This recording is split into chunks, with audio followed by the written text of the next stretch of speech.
Shehan Jeyarajah. How you doing, young man? Appreciate your time. How fun is it? We now have at least a little evidence from the weekend and some bangers, more evidence this weekend. Yeah, it's good to be back. It's been a long off season, and so I think you look ahead to this week one, and we've got some absolutely fantastic games. Obviously, the Baylor Auburn game on Friday, but you look Texas Ohio State, Clemson LSU, Miami Notre Dame. Like, this is one of the most stacked opening weeks that I can remember. So what are your thoughts about Farmageddon, which is apparently not allowed to be called Farmageddon anymore, according to the Big 12 and the schools, what Reese Davis said, which, again, good luck trying that. I mean, any kid with a nickname they didn't like knows that, people are going to call things what they're going to call them no matter what. What'd you think of Iowa State's toughing that one out and really making the better decisions down the stretch?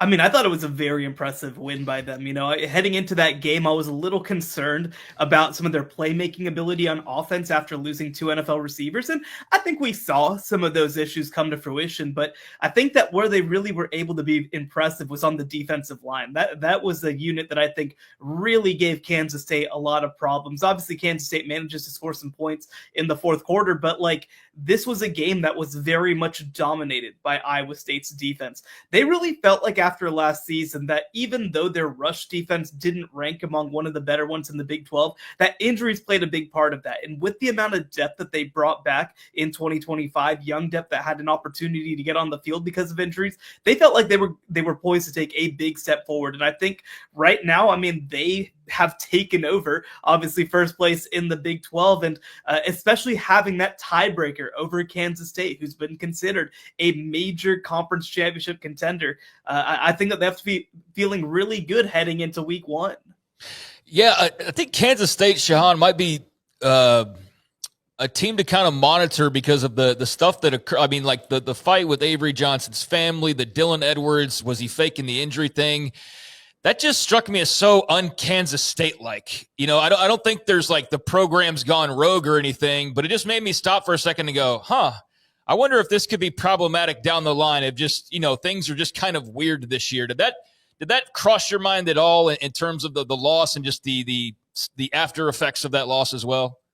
Well, I think more than anything else, it just kind of exemplifies the amount of pressure on this team right now. I think that in the Big 12, you go through sort of these, I guess you could call them timelines, right? And when you have a returning quarterback, when you have some key guys back on defense, when you have returners at wide receiver, you're expected to perform in a big way. And I thought that it was a bit ridiculous, even the idea that some of the Dylan Edwards stuff would get brought up. I mean, obviously, he wouldn't have gone out there just for the opening punt return only to walk away from the team. That doesn't make any sense. Obviously, this guy wants to be on the football field. It's not like he has somewhere else to go. It's not like he can enter the transfer portal before week one. And so I thought that was a little ridiculous. I feel bad for Avery Johnson and his family for that whole situation. But, I think that these are some of the dynamics that are going to be interesting as you start to look forward, because a lot more is being put into these players, right? From a monetary perspective, from an investment perspective. And I think that when you do end up in a situation where you lose your rivalry game for the third straight season, I think tempers can start to fly, not just among the players, but also in the fan base. Shehan, there's what I call bangers, top 25 games that both teams are ranked, even if it's 17 against 20, or like Iowa State, Kansas State, that game's over. Of the two that are top 10, Ohio State, Texas, and then, of course, Clemson and LSU, who would have the best win if they win this weekend? That's a really good question. I think that I lean towards that LSU Clemson game. And the reason that I do is because I think that for Ohio State, I view them as a team that's going to be figuring some stuff out across the year. I don't think that they're a finished product as yet. Whereas with LSU and Clemson, one, I think it's critical from the perspective of that the winner of this game, I think, suddenly becomes one of the favorites to be the number one overall seed in the playoff. Two, I think that you can almost lock up a playoff spot by winning this game if you're either of those teams.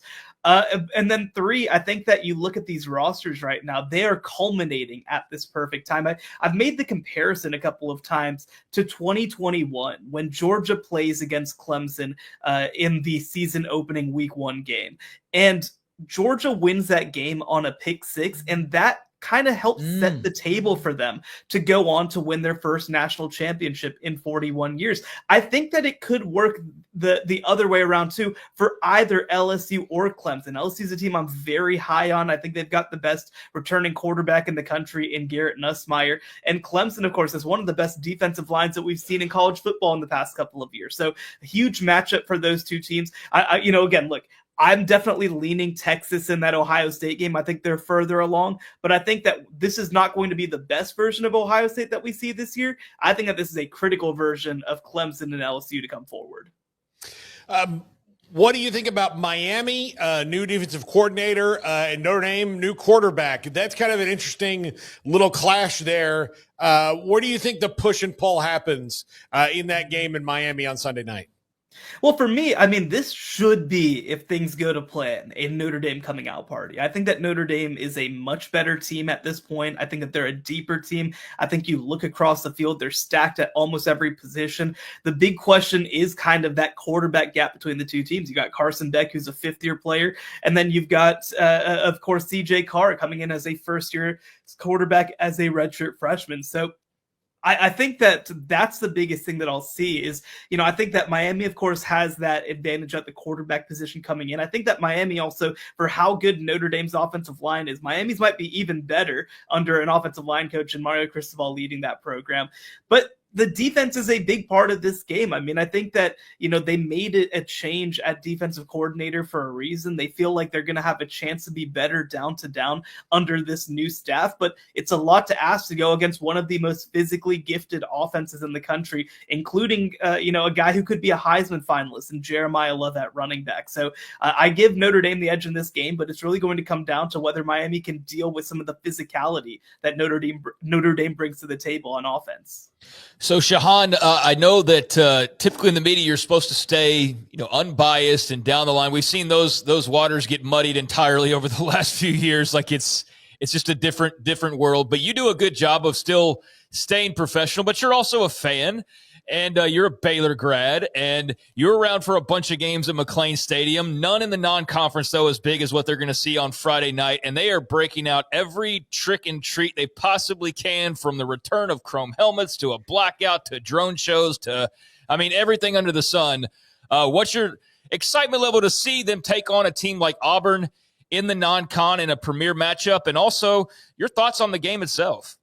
Well, and by the way, they're bringing me and Robert Griffin back down to Waco, so it's going to be it's going to be a party in that press box. But it's such an interesting game, and I think that you're right. The amount of stuff they're doing to prepare for this game kind of says it all, right? This is one of the most important games that Baylor has played over the last couple of years. And I say that for a couple of reasons. One, when you have an opportunity to play against a mid-tier SEC team, one who, you should be able to compete with at a high level, you have to take advantage of those opportunities. It's not just for this one game, but it's for how it sort of shapes the narrative of the season, because Auburn's going to be a team that probably finishes 7th, 8th, 9th in the Southeastern Conference. If you are a team in the Big 12 wanting to make the college football playoff, you need to have some of those essentially tiebreakers heading into the month of December.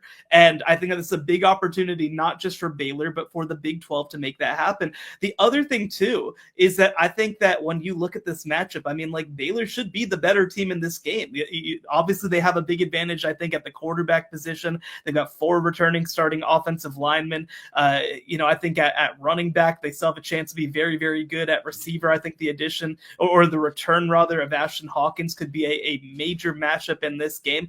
But it's going to come down to in the secondary, especially on that back end. Like, how are you able to compete with what should be a top 5 receiving core in the country? I think Auburn brings to the table. So huge opportunity. I think the crowd is going to play a big part in how this comes together. And there's a reason that they pulled out all the stops. It's a nationally televised Fox Friday game, and everybody's going to be watching. By the way, when I mentioned that you and Robert were both coming back for this game, everybody got mad. Robert was a part of the broadcast. They did not say anything negative about you, Shehan. Well, I think that you don't have to listen to me quite as much on the broadcast, but I think that Rob does a great job. I've actually, I don't know if I've ever met him. I'm gonna have to try to get in early to make sure that I say hey to him. But I think he does a really good job on the broadcast. He's done a couple of Baylor games before, but I think he does a good job overall of staying pretty neutral. But he always brings a little bit of fun to the table. I think there'll be plenty of that in this Baylor Auburn game. Is this the biggest non-conference game in Baylor's had since maybe back in the days of Grant Teff? Yeah, I mean, I'm trying to think through. I mean, there haven't been a lot is obviously one part of it, right? No. I mean, in the 2010s when I was down there, I mean, they kind of took pride in the fact that they just lined up 3 wins and made them happen. I mean, I'm trying to think back. I mean, I think like those Baylor BYU games were a lot of fun, but not necessarily ones that got a ton of outside attention that same way. I mean, it has to be this. And I think that even when this game was scheduled and when this series was scheduled, people knew this was going to be a big time match because look, I'll make a comparison, for example, to like the West Virginia, Alabama games that were scheduled in a couple years that were just canceled. I think everybody kind of understood West Virginia probably is not going to be able to compete well in those games.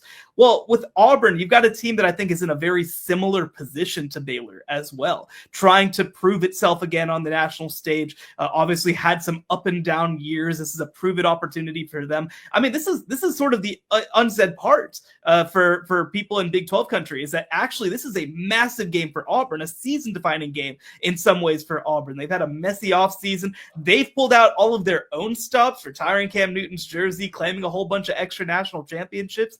Like, they also really, really, really, really need this game to go well. So I think that that's going to bring a lot of attention, not just from the Big 12 side of things, but also from the SEC. I know that there's probably others that you could say, but I would say that Hugh Freeze is the coach with the most pressure on him this season, especially in the SEC, and that includes Mark Stoops, because I think Billy Napier's kind of maybe cleared it a little bit, and he has DJ Lagway to fall back on, so there's a little bit of proof of concept with Florida. But for Auburn, he's been 5-7 2 years in a row. So if he doesn't, and 6-6 and 7-5, I don't think is going to do it for them. If he doesn't show something right now, then I mean, maybe it's not this year, but his clock is ticking loud.